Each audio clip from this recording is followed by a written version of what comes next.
বাবা এটা কীরকম? এটা আলু দু রকম মেশানো আছে তো, কী করে বার করবো এটা? এটা কি আছে? কুমড়ো আছে, ঠিক আছে দেখা যাক। ও এটা মাছটা আছে, রুই মাছ তো না?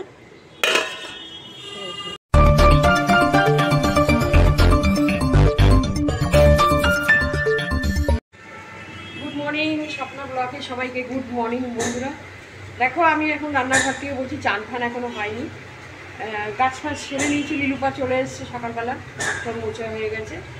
তো এখন আমি জলখাবার রেডি করছি, ভাত বসিয়ে দিয়েছি আর তরকারি ফরকারি সব করা হয়ে গেছে। এবার রান্নাটা আস্তে আস্তে করবো। তো সব তোমরা কেমন আছো? আশা করি সবাই ভালো আছো, সুস্থ আছো।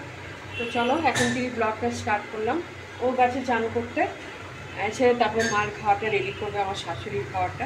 আমি ওদের জল খাওয়াটা করছি এখন। আলু ভাজছি, লম্বা লম্বা করে আলু পাতলা পাতলা করে কেটেছি, ওটা এখন ভাজবো। ও তো জানো আলু ছাড়া সকালে জল খাওয়ার অন্য কিছু খেতেই চায় না। যদি বলি সুজির হালুয়া করবো, খাবো না, মিষ্টি খাবো না, কোনো মিষ্টি খেতেই চায় না। আমাদের যেরকম সব কিছু দিয়ে চলে যায়। আমি আলুটা প্রতিদিন ভালো লাগে না গো, আর বেশি আলু খাওয়া তো ভালোও না, না? তা কী করবো এখন? ও তো আলু ছাড়া কোনো জল খাওয়ার খাবে না, রুটি ছাড়া কোনো কিছু খায় না, রুটিটাই বেশি ভালোবাসে। তো এখন বসিয়ে দিয়েছি, চলো কী করবো তোমাদের সাথে শেয়ার করবো। কড়াইতে তেল দিয়ে দিয়েছি, গরম হচ্ছে কড়াইতে। আর এই আলু কেটেছি লম্বা লম্বা করে। আর এটা দুই রকম আলু কাটা আছে, আর লম্বা আছে, গোল আছে, ও কেটে দিয়েছে। আর এটা কুমড়ো কাটা হয়েছে। আর এখানে রুই মাছ আছে, আর রুই মাছের ঝোল করব। বন্ধুরা আমার জল খাওয়ার আলু ভাজা হয়ে গেল, নামিয়ে দেবো এবার। এটা তোমার পুরনো আলু না, এটা নতুন আলু। নতুন আলুগুলো তো জানো সেদ্ধ হতে একটু টাইম লাগে। এখন তো পুরনো আলু পাওয়া যাচ্ছে না, চন্দ্রমুখী পাওয়া যাচ্ছে এরকম টাইপ। কি বালি এগুলো ভালো করে না ধুলে বাপরে বা, আগে আলুগুলো ভালো করে ধুয়ে নিতে হবে। তো বালি ভর্তি, বালি মাটি একদম ভর্তি আলুতে। কুমড়ো ছেঁচ শুকনো লঙ্কার আলু। তুমি কি দোকানে যাবে? যেতে হবে, না গেলে হবে, কাঁচা লঙ্কা দিয়ে করে দিচ্ছি, মানে শুকনো লঙ্কা দিয়ে হলে ভালো হয় আর কি। তো যাই হোক, এখন বসিয়ে দিয়েছি তো, আর এখন দোকানে গিয়ে লাভ নেই, বুঝলে তো। এমনি বলে রাখলাম সন্ধ্যাবেলা যদি দোকানে যাও গিয়ে নিয়ে এসো। তা এখন আমি কাঁচা লঙ্কা দিয়ে করে নিচ্ছি বন্ধুরা, শুকনো লঙ্কা নেই। এই লঙ্কা দিয়ে একটা কাঁচা লঙ্কা কালো জিরে ফোড়ন দিয়ে, এই লঙ্কা দেখো বড় বড় লঙ্কা, খুব ঝাল লঙ্কাগুলো, খুব ঝালই আছে, এটা ভালো লঙ্কা। বসিয়ে দিই। কয়জনের লোকের রান্না কত লাগবে ও ঠিক মুখস্থ আছে। এই আমরা পিকনিক করেছিলাম সেই কথাই ও বলছে, যে যারা লিখেছিল মশলা খুব বুঝে শুনেই লিখেছে, মানে একদম কম কম করে, মানে বেশি না। না আমরা এই কয়জন লোকে সেই আন্দাজে, হ্যাঁ পরিমাণ যেরকম সেরকমই লিখেছে, তার বেশি লেখেনি। ভালো একদিকে যে বেশি বেশি করে লিখে দেওয়া, তারপর লাস্টে নিয়ে চলে যাওয়া, এগুলো একদমই না। মানে ভালোই, লোকটা খুবই ভালো। এই নাম্বারটা মানে আমরা নিয়ে রেখে দিয়েছিলাম অনেক দিন আগে। তো একে আমরা ফোন করেছিলাম, মানে আমাদের একটা কাজে লেগেছিলো, তখন একে আমাদের মনে ছিল যে এই নাম্বারটা নিয়ে নেব। তো উড়িয়া খুব ভালো। তো তখন একে কন্ট্যাক্ট করেই আমরা, ছোটোখাটো পিকনিকের জন্য করে না, বড় বড় মানে ক্যাটারিংয়ে হলে করে বড় বড়। তা মানে আমরা জানাশোনা বলে, হ্যাঁ এই পাড়ারই ও লোক বলে রাজি হয়ে গেছে। তো এখন চলো কুমড়ো ছেঁচিটা বসিয়ে দিই কাঁচা লঙ্কা দিয়ে। হ্যাঁ আছি আছি, দাঁড়া এই কুমড়ো ছেঁচিটা করে নিই, তারপরে আমি ওইদিকে কাজটা সারবো। একটু দাঁড়াও বন্ধুরা, আমার কুমড়ো ছেঁচকি হয়ে গেল, এই দেখো। এবার নামিয়ে দেবো। কুমড়োটা খুব ভালো দিয়েছে এখানে, খেতে খুব ভালো লাগে আমার কুমড়ো ছেঁচকি।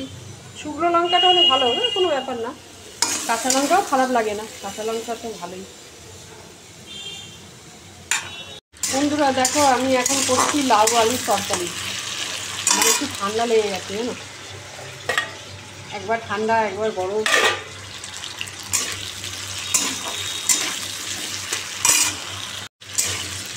আলুটা ছোটো করে কেটেছি, দুটো কাঁচা লঙ্কা, 5 ফোড়ন দিয়েছি, আর লাউটা ছোটো ছোটো কাটা হয়ে গেছে। একটু মটরশুঁটিও দিয়ে দেবো, ভালো লাগবে।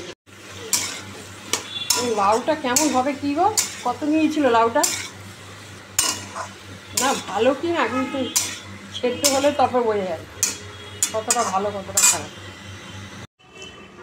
দেখো বন্ধুরা, আমার লাউ তরকারিটা হয়ে গেছে, এবার নামিয়ে দেবো। কটা মটরশুঁটি দিয়েছি,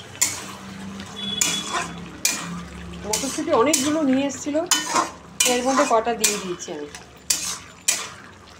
হয়ে গেছে, নামিয়ে দেবো। কটা মটরশুঁটি নিয়ে এসেছিলো, মানে কটা মানে অনেকগুলোই এনেছে, দেখো না, অনেকগুলো মটরশুঁটি এনেছে, এই দেখো এতগুলো নিয়ে এসছে। তা আমি বললাম এর মধ্যে কটা ডালে, এই ডালে বলছি লাউ তরকারি দিবি, মটরশুঁটি তুমি যেতেই দেবে, যে রান্না দেবে সে রান্নাই খেতে ভালো লাগে। তো কটা দিয়ে দিয়েছি, লাউটা এবার নামিয়ে দেবো। আর কটা রুই মাছ আছে, ঝোল করে দেবো একটুখানি জিরের গুঁড়ো দিয়ে, আলু দিয়ে, ব্যাস হয়ে যাবে। তার চলো নামিয়ে দিই লাউটা। হ্যাঁ, এই মাছটা হলে হয়ে যাবে, একটু দাঁড়াও, একটু ওয়েট করো, মাছটা ভেজে নিই, এটা হলে হয়ে যাবে আমার রান্না। রুই মাছ যা আছে তাই করছি।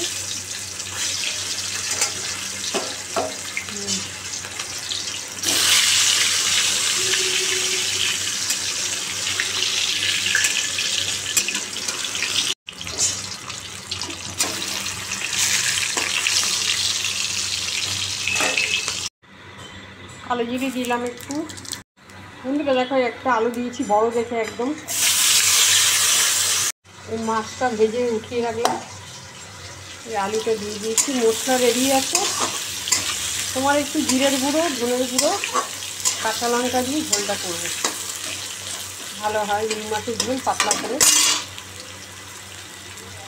এই দেখো মশলাটা ভিজিয়ে রেখেছি গরম জল দিয়ে, আর একটু সামান্য টমেটো দিয়েছি, একটু একদম অল্প, বেশি না।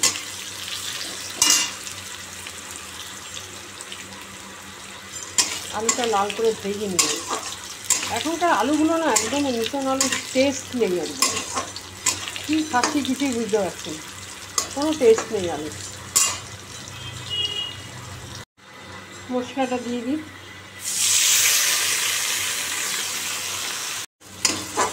মশলাটা কষাচ্ছি, এবার আলুটা দিয়ে মশলা কষিয়ে তারপর জল দিয়ে দেবো।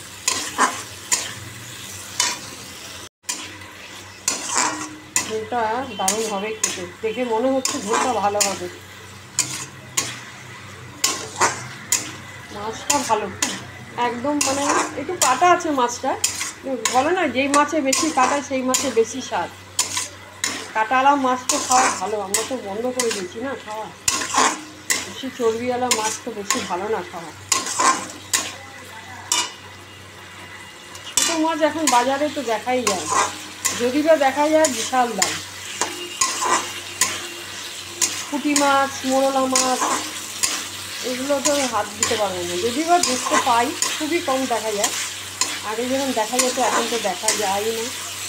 তোমরা তো যারা যারা বাজার করো তারা তো নিশ্চয়ই জানো ছোটো মাছ কত বাজারে দেখা যেত, এখন তো একদমই দেখতে পাই না।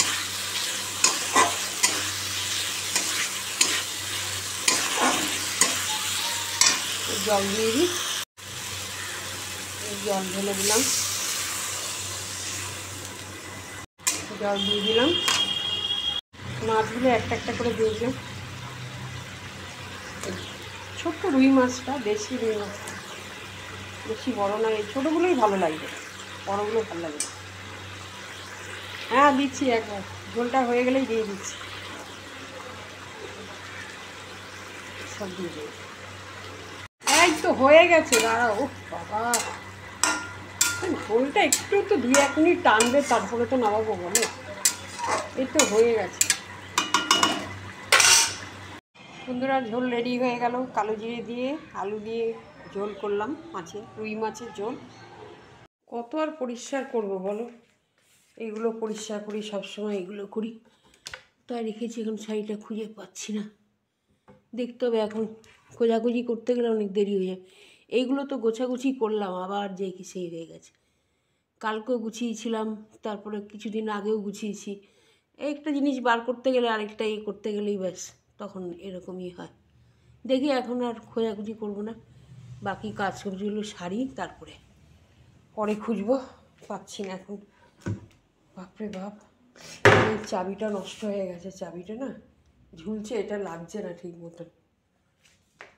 কোথায় রেখেছি মনে পড়ছে না, আলমারিতে আছে না কি আছে, পরে দেখবো। জিনিস খুঁজে পাই না, একটা জিনিস গুছিয়ে রাখি, সেটা আবার একটা অন্য জিনিস নিতে গেলে তখন টানাটানি করি, সব পড়ে যায়। একটা জিনিস খুঁজছি, মানে একটা শাড়ি খুঁজছিলাম, সে শাড়িটা দিন ধরে খুঁজেই যাচ্ছি, পাচ্ছি না। এখানেই আছে, মানে ভেতরের দিকে ঢোকানো আছে আর কি। এখন যদি সব টানাটানি করি আবার সব বাইরে বেরিয়ে যাবে, কী ঝামেলা না সত্যি। আমি গোছাই, আবার ধরো কোনো জিনিস বার করতে যাই, তখন আবার সব উলটপালট হয়ে যায়। কত আর গোছাতে পারি বলো তো? আর রাস্তার উপরে বাড়ি তো, 1 সেকেন্ডের মধ্যে ধুলো পড়ে যায় সব। মানে এই পরিষ্কার করছে, এই ধুলো পড়ছে, কতবার পরিষ্কার করব, মানে মাথা খারাপ হয়ে যায় পরিষ্কার করতে। তো চলো এবার চা ঠাই খাই, চা করবো, এবার চা খাবো। হ্যাঁ, তারপরে দেখি একটু যদি বেরোবো, নাহলে কালকে বেরোবো। তো সবাইকে গুড নাইট বলছি, সব ভালো থেকো, সুস্থ থেকো, কালকে আবার দেখা হচ্ছে, তোমাদের সাথে কথা হচ্ছে। Good night, tata.